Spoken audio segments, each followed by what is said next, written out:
So today I'm going to try to do something that I've had a couple of people request. I don't know how interesting it is for the rest of you or for people who play World of Warcraft regularly. But for people who are sort of Warcraft curious and want to know sort of what it's all about and how you would get started if you wanted to try to play. If you're like a middle-aged person like me or just someone young, or I don't care if you're old. My father-in-law plays, he's 72, he loves the game, he does completely different things from what I do. I have serious gamer friends. I have all sorts of, you know, people who do this in all sorts of ways. So I thought I'd get started by sort of stressing the fact that it's the World of Warcraft. It really is a world. The planet or world that it's sort of set in is called Azeroth. And I have a website up right now that's called realmpop.com, which tries to keep a census of who plays World of Warcraft. There are so many people that play World of Warcraft that there are several versions of the same world out there on the internet, and they're called realms. And so they're just exact copies of each other, but you have a certain amount of people who can play on each of those realms. So I just looked up how many people are on United States realms as of today. I don't know how accurate this thing is, but okay, there are 16,627,767 characters on United States realms. So that doesn't count people who play in China, in South America, in Europe, or whatever. And the realm that I play on, they give them realms instead of names instead of numbers, is called Earthen Ring. And as of today, there are 108,000 characters on that realm. Each person can have 11 characters on their account, so divide that by like 10 and you get 10,000 people on each realm. So in my faction is Horde, so it's a World of Warcraft, so there's a war. Is the basic premise. And there are two sides. There's the Alliance and there's Horde. And I play Horde, and 49% of the people on my realm are Horde, and that's about 5,000 people. So I interact with about 5,000 people. So 52,000 characters, 5,000 accounts. Okay, so it's a world where you go and you make a character that runs around in this little world. And I thought I'd start by showing you the world. So this is Helvet. She just got a new dress. I made her a new dress, and she's got it. She is, if you look over here in the yellow highlighted area of my screen, she is Helvet, and she is a level 90 priest. You start at level 1, and then the highest you can get at the moment is 90. I've been playing for 8 years. Well, the 8-year anniversary is coming up, and I've only had a 1-year break. So it's taken me a long time to get here, and you don't have to race to the finish or anything. I just want to show you, I'm going to log her in, which means I'm going to go into the world where she is. She's at the Shrine of Two Moons, which is a little shrine in Pandaria, just to show you a little bit of an idea of how big the world is. Then after I've done that, I'm going to go back and I'm going to show you how you pick a character and what it looks like when you first start. Because I'm sure when you see me play or watch other people play or anything, it just looks completely overwhelming, the amount of stuff that we talk about and so on. So here's my little Helvet, and I'm just going to click the world map. So she's here where this arrow is at You can see her name there. And she's at the Shrine of the Two Moons, and it's in an area called, the zone is called the Veil of the Four Winds. If I zoom out, you can see the Veil of the Four Winds is in this tiny little place here. It's not even a zone on the map, really. It's right next to the Veil of the Eternal Blossoms, so it's in the Veil of the Eternal Blossoms, which is on this continent. Back at the top of the screen it says which continent I'm on, and that's Pandaria. Well, if I do that drop down, you see there are many continents. So she's in this little area of this giant big continent. The game has been out, this continent has been out for a month and a half now, and I haven't even been to this place called the Dread Waste yet. I haven't even been there. And then I'm a bit intrigued by this island up here that doesn't have a name. So I'm just going to zoom out again, and here you see a map of the world. There is a continent called Kalimdor, there's a continent called Northrend, there's a continent called the Eastern Kingdoms, and there's Pandaria, and that's the little part of the world that I am at now. So you can see it really is, and then I've actually zoomed out some more because this is the planet of Azeroth. And then there's even a place on another dimension, another realm called Outland. So it's a huge world. It really is a World of Warcraft. And yeah. So I just want to show you what happens if you get the game and you think, oh my god, I'll never get to the level that Strumpet's playing at. And oh my god, what are all those things on the screen? And what are all these things she talks about? But I just want to show you what happens when you actually first start to play. So I'm just going to change realm here for a second to somewhere where I hardly have anyone. Let's do Whisperwind. Okay. So that's a realm selection, so you can see I have characters all over the place. And I'm just going to turn off all my add-ons because you can modify the game as, okay, I'm just going to show you what it's like when you just get it right out of the box. This is the screen you're starting with. So you're going to make a character. And you're going to pick if you want to play male or a female. Personally, I always play a female because yeah, I think it's just silly not to, but a lot of people change it up. I don't know, it's just easier for me to relate. And I always play Horde, so there's two sides here on the left. You can pick your male characters, your female characters, then you can pick whether you're going to be Alliance, and these guys are all in an alliance together, and they're your standard sort of good people. If you think like Lord of the Rings type people, human, dwarf, night elf, gnome, draenei, worgen. And if you're a worgen, you're kind of a werewolfy person, so you pick your look as a human and as a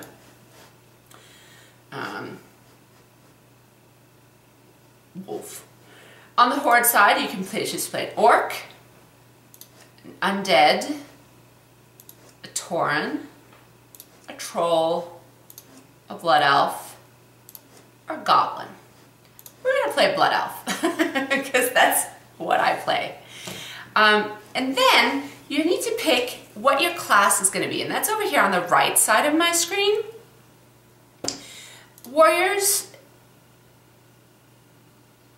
you can click more info. It tells you what their warriors are, plate-wearing fighters who strive for perfection in armed combat. As they deal damage, they generate rage. Basically, they use swords, axes, that kind of thing.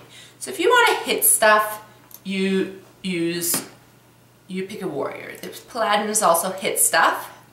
Paladins are kind of cool. Hunters play with a pet. See this thing that just popped up here? And they shoot stuff with bows or guns, and they have a pet with them that they command to do stuff for them. A rogue sneaks around and stabs people with daggers. A priest uses spells or prayers and stuff to do damage and to heal other players. You can't be a shaman if you're a blood elf, but they have, I'll show you here, trolls, shamans, they have totems that help their powers. And the cats are having a fight. So they use totems and control the elements, sort of. Mage is like your standard Gandalf person who like throws fireballs or ice bolts and stuff and has a staff, you know, and does magic-y stuff. Warlocks control little demons, like this little guy on fire here down on the ground. He's an imp. And that's actually a really cool outfit. Yeah, they're warlocks. So they use spells and they control demons. Monk, I haven't ever played a monk. They're brand new. I have to do that at some point. They kick and do your basic karate stuff from what I understand. You can't be a druid if you are a blood elf, but I'll show you as a night elf if you want to be a druid. They can shapeshift into bears, cats, whatever, to do stuff. And Death Knights, which are a strange sort of class, and I really don't want to get into them because you can't even create one until you are have another character as level 55. And then there's this thing called a Pandaren. They choose whether they want to be Horde or Alliance when they hit level 11, I think. I'm not sure, I haven't played one yet. And they can be these classes here. But so we're creating a blood elf mage. She's kind of cool looking. And you can customize her. So you pick her skin color over here on the right, and you see it changes as her character skin color changes as you pick one. I'm a white girl. I play a white blood elf pretty much. I tend to, yeah, sort of look like me. People do all sorts of things. But so here she is, and now we can pick her face. She can be kind of meanie looking with pouty lips. World of Warcraft doesn't have as much specialization in the faces as a lot of other games do. They have more customization, but that's okay. I don't mind. So pick her, we can pick her hairstyle.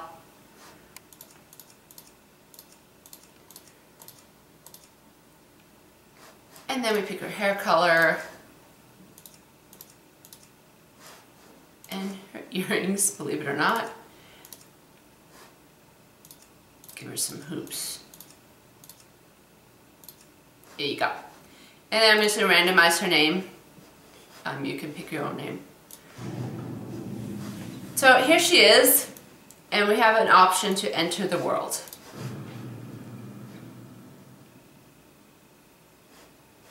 And it's going to tell us a little story when we enter the world. And when you first start playing, you probably want to, do this. So here he is telling the story. I'm going to skip the story because I've seen it before in the interest of time. Okay, so here we are. It's doing a bunch of achievements because I have achievements that are account-wide. You come into the world, there's some other people who've just come into the world here. And here I am. I'm using my mouse just to turn her around and look. And I can zoom into her. That's her. And then down the bottom here we have a spell. It's called Frostfire Bolt, and it says it launches a bolt of frostfire at the enemy, causing 21 to 24 frostfire damage and slowing the target by 40% for 8 seconds. Okay, whatever that means. I've got my character's information, what she's wearing in all her little places, on her robe, her legs and her feet, and she's got a staff, and there's all these other places that I don't have anything in. And I've got achievements, that's my... and right now I have a little spell book, and this is the only spell that I have, and then there's all these grayed out ones that I will get as I get greater in level. So right now I'm level 1, and you can see that up here on the screen. I have 103 health and 50 mana. So, okay, what am I doing out in this big bad world? Why am I here? Well, I'm on Sunstrider Isle, so we'll do the map again. This is where I am, this little arrow at the Sunspire. You zoom out, and you can see I'm in the Eastern Kingdoms, and there's the map again. So what am I supposed to be doing? Well, there's a person standing here with this big old exclamation mark over their head. And victory lies ahead. Okay, her name's Magistrix Arona, and she's telling me that I have to begin my education for the better of us all. There's little room for error, so listen closely. The burning crystals, the green floating objects to the west of the Sunspire here. Burning floating objects to the west. I'll have to see those. Have long been used to power the Isle's experimentations. The mana worms were their guardians, but the scourge invasion of Kel'Thalas has driven them errant from our lack of magical control over them. There's little choice but to thin their numbers of reclamation. Do this and return to me. And so it tells you what your objective is. You're going to kill 6 mana worms. They are located close to the burning crystals that are adjacent to the tower and the gazebo. And then on my little mini map up on the right of the screen here is blued out where I'm going to find those things. And we're going to go and accept that because you need something to do. Now, notice after I accepted that, she has a little gray exclamation mark over her head. That's so I can find her again. Okay, so I'm supposed to kill this mana worm. So I'm going to right-click on him to select him. Because it says down in the bottom right-hand corner of my screen here, if I mouse over him, it says how many I've slain. So I've got one spell. It's pretty powerful. So I'm going to use that. Bam! And again. Bam! Bam! Woo! He hit me. Oh, I've killed one. And I'm going to see what kind of stuff he has on his body. He had a faintly glowing eye. How exciting. But things you can sell that to get money. So we're just going to kill one more. And then I'm going to talk to you. So here.